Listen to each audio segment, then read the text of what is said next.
예레미야 14번째 시간 심판 넘어 회복이라는 제목으로 하나님의 말씀 전하겠습니다. 예레미야 16장에서는 하나님께서 예레미야에게 세 가지를 금지시키십니다. 첫 번째는 결혼이고요, 두 번째는 조문, 세 번째는 잔치에 참여하는 것입니다. 이거 인간의 기본적인 사회생활이잖아요.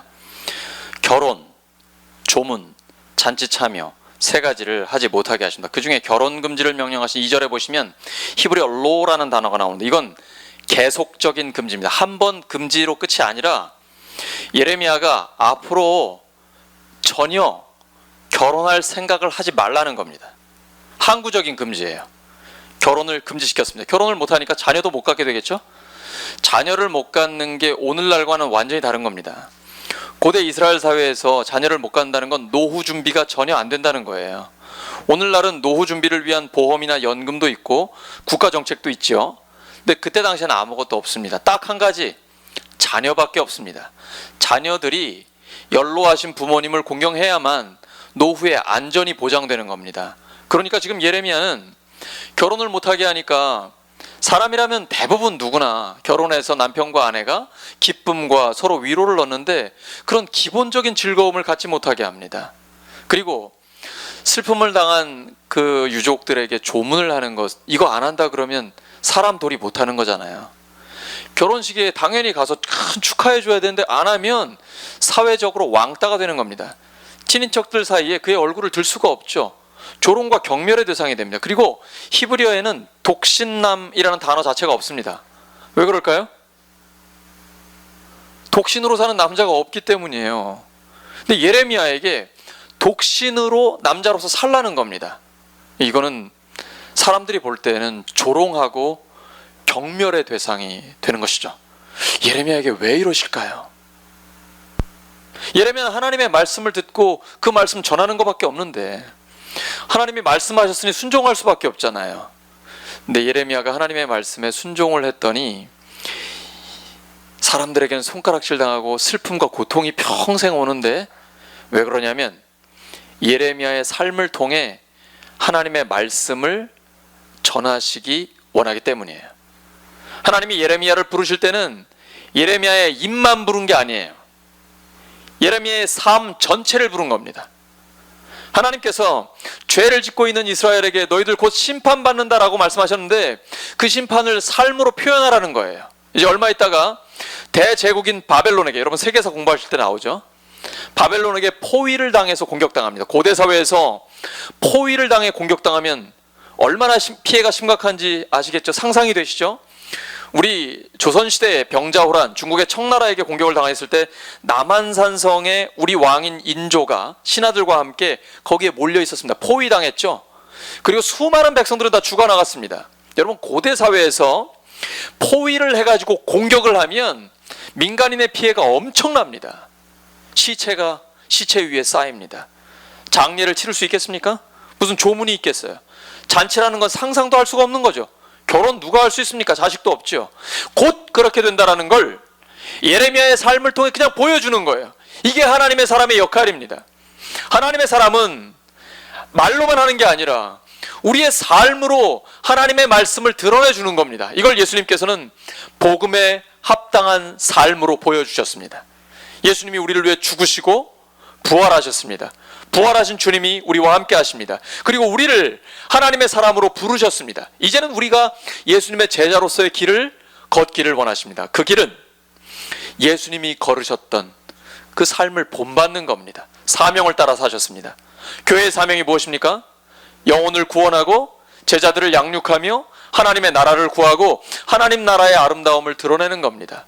예수님처럼 사람들을 대할 때 차별 없이 사람을 존중하고 대가를 바라지 않고 순수하게 도움을 베풀며 섬김을 받기보다는 섬기는 삶을 사는 겁니다. 그리고 처음 사랑 회복하고 자나깨나 주와 함께 죽기까지 신실하게 살아가는 삶 말입니다. 우리 성도님들은 이제 그냥 다 외우시죠? 그냥 말로 이렇게 그냥 나오시잖아요. 이게 중요하거든요. 예수님의 제자란 그 예수님을 본받는 삶을 살아가는 거예요. 예레미야에게 그걸 요구하셨고 예레미야는 그렇게 살았습니다. 하나님께서 예레미야를 부르셔서 그의 모든 삶을 통해 하나님의 뜻을 전하기를 원하시기 때문입니다. 왜 이런 극심한 심판이 유다에게 임할까요? 그 이유를 5절에 설명하고 있습니다. 본문 5절입니다.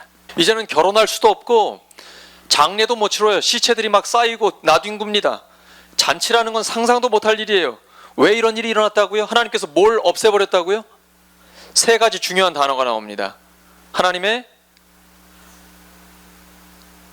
평강, 하나님의 인자하심, 그리고 하나님의 긍휼, 불쌍히 여기심. 구약 성경 전체에서 하나님의 언약을 백성에게 표현하실 때 가장 중요한 세 단어가 이 단어입니다. 샬롬, 하나님의 평강, 헤세드, 인자하심, 하나님의 한결같은 사랑, 세 번째가 라함, 긍휼히 여기심, 불쌍히 여기는 겁니다. 하나님이 우리를 향해 갖고 계신 마음이고 하나님의 언약이거든요. 하나님의 평강과 한결같은 사랑, 우리를 불쌍히 여기시는 이 세 가지 단어를 없애버린 거예요. 그러니 심판과 멸망이 그들에게 올 수밖에 없는 것입니다. 유다가 심판을 받았는데 그 전에 예레미야는 하나님의 말씀을 따라 독신으로 살게 됩니다. 여러분 이상하지 않습니까? 하나님 말씀을 따라가면 건강하고 행복하고 부자되고 사람들에게 칭송받고 그래야 되는 거 아닙니까? 근데 독신남이라는 단어도 없는 시대에 혼자 살면서 사람들에게 손가락질 당하고 사회적으로 가장 기본적인 인사도 못하면서 왕따가 돼버렸습니다. 예수님 믿고 하나님의 말씀을 따라가는데 오히려 사람들에게 따돌림을 당해요. 하나님 말씀 따라가면 이러한 어려움이 있을 수도 있습니다. 왜냐하면 내 삶을 통해서 하나님의 뜻을 드러내기를 원하시기 때문입니다. 예수님께서 우리를 위해 죽으시고 부활하셨습니다. 예수님이 사람들에게 손가락질을 먼저 당했고 예수님이 침뱉음을 당했습니다. 주먹질을 당했습니다. 우리가 사람들에게 손가락질이나 핍박이나 조롱을 당하기 전에 예수님이 먼저 그 모든 것들을 다 손수 당하셨습니다. 근데 그 고난으로 끝나지 않고 부활로 완전한 승리를 이루어 주셨습니다. 우리가 예수님을 믿고 하나님의 자녀로 살아간다는 것은 이것입니다. 다른 사람들을 살리기 위해서 하나님의 뜻을 전하며 비록 그것이 고난의 길이요 희생의 길이지만 예수님을 따라 먼저 그 길을 걸어가는 것입니다. 그런데 심판에 대한 경고를 들은 유다는 예레미야에게 질문을 던집니다. 10절입니다. 도대체 우리가 뭘 잘못했냐고, 하나님 앞에 내가 무슨 죄를 지었냐고, 나 교회도 다녔고 예배도 드렸고 제물도 바치고 헌금도 드렸는데 내가 뭘 잘못했냐고 백성들의 질문입니다. 하나님은 여기에 대해서 심판의 이유를 명확하게 알려주십니다. 11절 12절에 나오는데요, 너희 조상들이 하나님을 버리고 우상을 섬겼기 때문에 그럼 내 잘못이 아니네요? 조상들 탓이네요? 아닙니다. 그 다음 이제 본문으로 들어갑니다. 오늘 우리가 읽었던 12절입니다. 너희가 너희 조상들보다 더욱 악을 행하였도다. 보라, 너희가 각기 악한 마음의 완악함을 따라 행하고 나에게 순종하지 아니하였으므로. 지금 세대의 책임이 훨씬 더 크다는 겁니다. 예수님을 믿는 사람은 조상 탓하지 않습니다. 남 탓하지 않습니다. 책임을 내가 지는 겁니다. 내 탓이요. 한번 따라하시죠. 내 탓입니다. 제 탓입니다. 이게 출발점입니다. 하나님, 제가 죄인입니다. 저의 잘못입니다. 저의 책임입니다. 이렇게 갈 때 문제가 해결되는 겁니다. 책임의식, 역사의식이 있을 때에 그 책임을 지고 하나님께서 미래를 해결하시고 우리의 역사를 밝게 열어주실 것입니다. 성경의 역사적 정신, 성경의 삶의 태도는 이것입니다. 내 잘못이라고, 저의 책임이라고 하나님 앞에 이렇게 나아갈 때는 문제가 해결됩니다. 하나님께서 바로 회복시키겠다는 약속을 주십니다. 14절입니다. 지금까지는 결혼도 하지 마라, 조문도 하지 마라, 잔치에 참여도 하지 마라, 그리고 곧 이러한 심판이 유다에게 임할 것이다 라고 심판에 대한 말씀을 하시다 갑자기 회복될 거라고 말씀하시는 거예요. 무슨 내용이냐면 지금까지는 출애굽, 이집트에서 해방시켜 주신 하나님으로 고백했는데 앞으로는 그러지 않을 거다. 그럼 뭐라고 할까요? 15절입니다. 이스라엘 자손을 북방 땅과 어딜까요? 현재 이스라엘 땅의 북쪽에 바벨론입니다. 바벨론과 그 쫓겨났던 모든 나라에서 인도하여내신 여호와께서 살아계심을 두고 맹세하리라. 이제는 출애굽의 하나님이 아니라 출바벨론의 하나님으로 신앙을 고백할 것이다. 회복을 약속해 주죠. 갑자기요. 뜬금없지 않습니까? 이것이 신앙입니다. 하나님의 사람은 비록 지금 이루어지지 않았지만 그 미래를 앞당겨서 사는 겁니다. 아직 심판도 안 받았어요. 바벨론의 포로로 잡혀간 것도 아닙니다. 그런데 하나님이 이미 약속을 주셨기 때문에 미래를 앞당겨서 소망을 가지고 나아가는 것입니다. 이건 예레미야를 처음 부를 때부터 시작됐습니다. 예레미야 1장 10절입니다. 예레미야를 부르실 때부터 말씀하셨어요. 하나님의 사람은요, 당신 왜 그따위야 하고 정죄하고 비판하고 여기서 그치지 않습니다. 죄는 죄라고 이야기합니다. 그러나 그 다음엔 반드시 세워야 됩니다. 목적은 파괴가 아니라 세우는 데 있습니다. 교회의 사명이 무엇입니까? 영혼 구원이에요. 살리는 데 있는 거예요. 근데 살리려면 뭐가 문제인지 알아야 되잖아요. 내 병이 원인이 뭔지 알아야 되잖아요. 제가 목이 잠겨서 설교하기 어려우니까 목사가 너무 힘든 거예요. 오죽하면 큰 병원에 갔겠어요? 원인을 알아야 될 거 아니에요. 원인이 뭘까요? 아무 원인이 없대요. 멀쩡하대요. 멀쩡하대요. 딱 하나 이유가 뭐냐면 소리 지르는 거면 소리 지르는 거.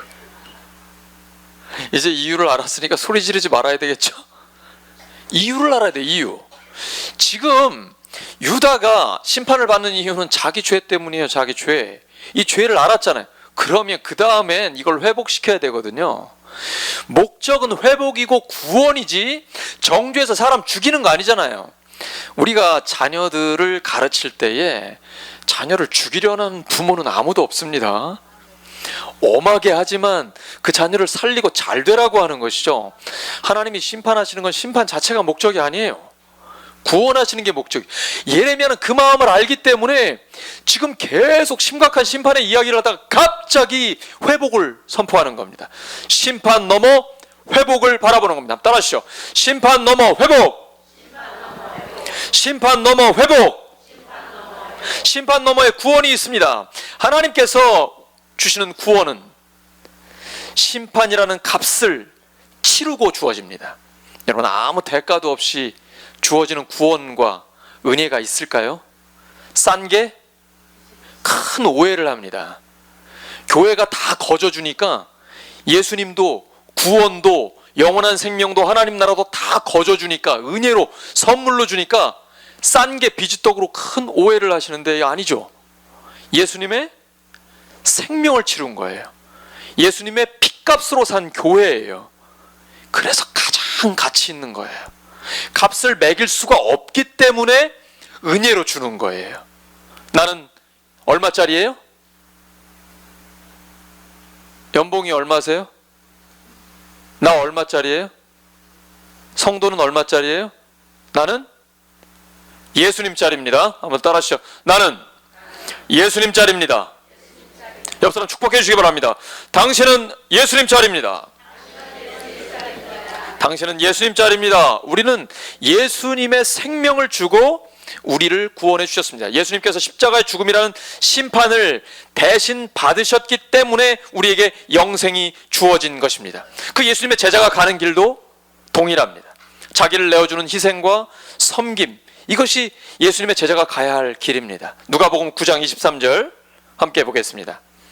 시작. 또 무리에게 이르시되 아무든지 나를 따라오려거든 자기를 부인하고 날마다 제 십자가를 지고 나를 따를 것이니라.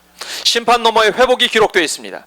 바벨론 탈출하는 거 아직 이루어지지 않았습니다. 미래에 대한 소망을 품는 겁니다. 미래를 앞당겨서 소망을 갖는 겁니다. 믿음은 바라는 것들의 실상이요 보지 못하는 것들의 증거입니다. 왕년에 우리 교회 왕년에 교회 학교 몇 명 모였어 이런 거는 그냥 추억이고, 하나님의 사람은 추억으로 사는 게 아니에요. 미래를 앞당겨서 앞에 주실 소망을 바라보고 나아가는 겁니다. 우리가 이제 임직식이라는 기회를 하나님께서 허락하여 주셨습니다. 새로운 일꾼들을 하나님 앞에 세우는 것입니다. 그것은 우리가 기도로 뭉쳐서 교회 전체가 앞으로 하나님의 일을 더 크게 감당하기를 원해서 더 많은 사람들을 살리기 위해서 하나님이 우리에게 기회를 허락해 주신 것입니다. 그 미래를 앞당겨서 하나님 앞에 소망을 품고 달려나가는 것입니다. 사도 바울은 담대하게 선포합니다. 빌립보서 3장 13절 14절입니다.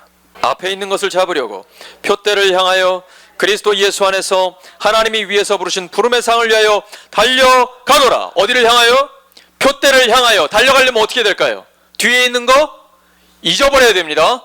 잘한 것도 잊어버려야 됩니다. 잘한 걸 잊어버리지 않으면 자만해져요. 못 나갑니다.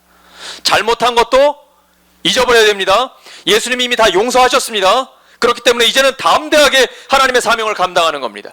잘한 것도 잘못한 것도 잊어버리고 표대를 향하여 달려가는 것, 이것이 바로 예수님의 제자가 가야 할 길입니다. 하나님이 부르신 부름의 상을 향하여 심판에서 회복된 유다, 그것을 넘어서 모든 민족들까지 주님께 나옵니다. 이게 성경이에요. 출발은 예레미야 개인에게 시작했습니다. 결혼도 못해요. 조문도 못 가요. 잔치참회도 못해요. 불쌍한 사회적 왕따로 시작했습니다. 그런데 유다 민족 전체를 회복시키겠다는 하나님의 약속, 그 다음에는 열방 모든 민족들이 하나님께 나오는 여기까지 갑니다. 왜냐하면 성경을 통한 하나님의 목표, 하나님의 목적은 모든 민족들이 창조와 역사의 주님, 그 구원의 하나님을 인정하는데 여기까지 나아가는 것입니다. 그래서 예레미야 16장이 그렇게 마무리가 됩니다. 19절입니다. 우리 조상들의 계승한 바는 허망하고 거짓되고 무익한 것뿐이라. 그리고 이어지는 20절에 사람이 어찌 신 아닌 것을 자기의 신으로 삼겠나이까. 하나님 외에 다른 것들을 우상으로 살 수 있습니까? 모든 민족들이, 19절 둘째 줄에 보시면 민족들이 땅끝에서 죽게 이르러 말하는 이러한 고백의 때가 온다는 것입니다. 그래서 21절에 여호와께서 이르시되 보라, 이번에 그들에게 내 손과 내 능력을 알려서 바벨론으로부터의 구원을 통해서 하나님의 능력을 모든 민족에게 보여주겠다. 그리고 세계사의 기록도 있잖아요. 바벨론 유수, 바벨론으로부터 이제 포로됐던 유다 모든 백성들을 구해내서 예루살렘으로 돌아오게 해주시는 것이죠. 말씀 정리합니다. 심판 넘어 회복이 있습니다. 예수님의 십자가 뒤에 부활이 있는 것과 같습니다. 예레미야는 곧 불어닥칠 심판을 뛰어넘어 소망을 품었습니다. 우리 모두가 과거에 대한 기억이나 추억만으로 살지 말고 미래를 오늘로 앞당겨 사는 하나님의 사람들이 되시기를 예수님의 이름으로 축원합니다.